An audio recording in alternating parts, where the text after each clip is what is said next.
नामुदुन सल्ली अला रसूलिहिल करीम अम्मा बाद फ़ाउज़ बिल्लाहि मिनश शैतानिर रजीम बिस्मिल्लाहिर रहमानिर रहीम। अस्सलामु अलैकुम वरहमतुल्लाहि वबरकातुहू। मैं हूँ हकीम आसिफ़ अली राव अल रज़ा की हेल्थ रिकवर की जानिब से आपकी रहनुमाई के लिए हाज़िर हूँ। आज का जो मौजू हमने तरतीब दिया है वो हाथों पाँव की जलन के ऊपर है, क्योंकि पाकिस्तान में बहुत सारे मसाइल बहुत सारे लोगों के साथ अटैच होते हैं, जिनमें एक ये मसला भी ऐसा है कि जिससे बहुत सारे लोग परेशान होते हैं।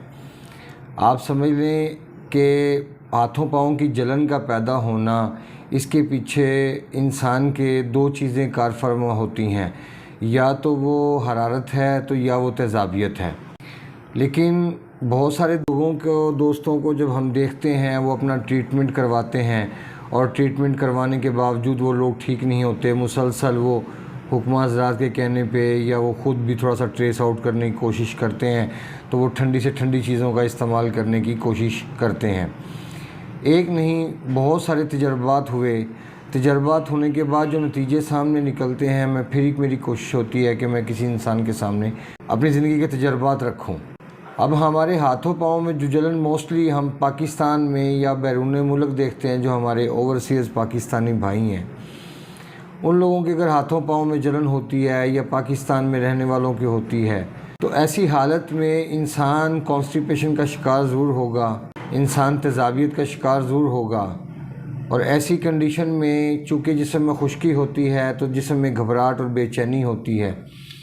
तो जब घबराहट और बेचैनी होती है तो उसको एक आम इंसान समझता है कि शायद वो हरारत है, जबकि वो उसको ठंडी चीज़ें देने के बावजूद, इंतहाई ठंडी चीज़ें इस्तेमाल करने के बावजूद भी वो ठीक नहीं हो पाता, बल्कि उसकी बीमारी में कोई एक रत्ती भर भी फ़र्क नहीं पहुंचता।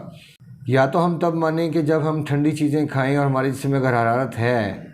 अगर एग्जांपल लेते हैं, अगर आप ठीक कह रहे हैं जिस भाई के हमारे हाथ पाँव में जलन मौजूद है, अगर वो ठीक कह रहा है, मान लेते हैं थोड़ी देर के लिए, तो फिर आप ठंडी चीज़ें इस्तेमाल करने से आपकी ज़िंदगी में बेहतरी आनी चाहिए।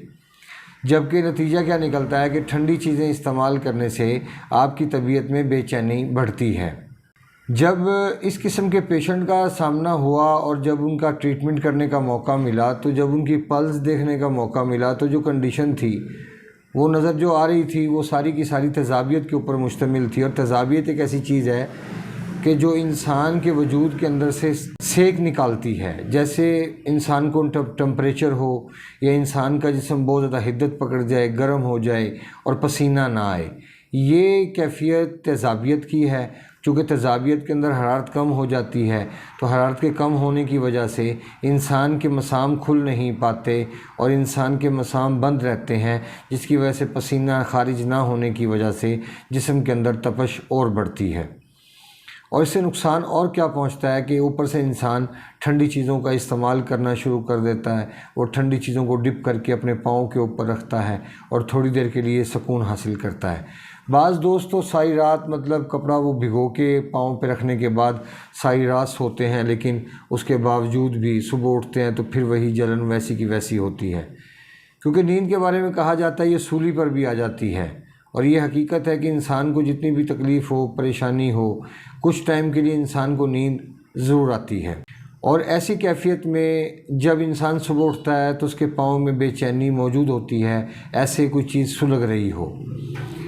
ऐसी कंडीशन में गैस लाजिम मौजूद होती है। कॉन्स्टिपेशन के बारे में बहुत सारे लोगों का ख्याल है कि अगर पखाना डेली 2 मरतबा आ जाए तो वो कॉन्स्टिपेशन नहीं होती। हालांकि ऐसा नहीं है। पखाने का टाइम, आपकी जो स्टूल पास करने का जो टाइम है, वो एक ही होना चाहिए। अगर वो एक नहीं है तो फिर पहले हार्ड नहीं आना चाहिए, बाद में सॉफ्ट नहीं होना चाहिए। अगर पहले हार्ड है बाद में सॉफ्ट है तो ये कॉन्स्टिपेशन की एक किस्म है।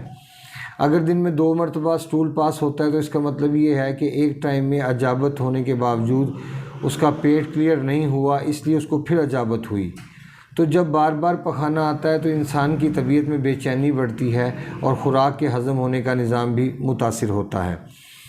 اگر آپ ایسی کنڈیشن کو ٹھیک کرنا چاہتے ہیں کہ جہاں پہ آپ کے ہاتھ پاؤں میں جلن موجود ہو اور آپ کا یورین کبھی وائٹ کبھی یلو ہو، تو آپ کو چاہیے آپ گرم پانی کا استعمال کریں، کھجور کا استعمال کریں، بکرے کی یخنی کا استعمال کریں، کیونکہ آپ جب ان چیزوں کا استعمال کریں گے تو یہ آپ کے جسم میں تیزابیت کو کم کرنے کا سبب بنیں گی اور حرارت کو بہتر کرنے کا سبب بنیں گی۔ تو جب آپ کے جسم میں حرارت بہتر ہوگی تو آپ کے جسم میں سے مسام کھلنا شروع ہو جائیں گے اور پسینہ خارج ہوگا اور طبیعت میں سکون آنا شروع ہو جائے گا، کیونکہ یہی ایک صحیح سب سے بہترین طریقہ ہے کہ جس کو اختیار کرتے ہوئے ہم اپنے ہاتھوں پاؤں کی جلن کو کنٹرول کر سکتے ہیں اور اپنی زندگی کو بہت بہتر بنا سکتے ہیں۔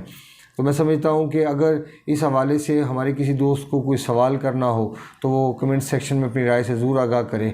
اپنے دوست احباب کا خیال رکھیں۔ ملتے ہیں انشاءاللہ مزید انفارمیٹیو ویڈیو کے ساتھ۔ ہمارے چینل کو سبسکرائب کیجئے گا، بیل آئیکن کو پریس کیجئے گا، کمنٹ سیکشن میں رائے سے ضرور آگاہ کیجئے گا۔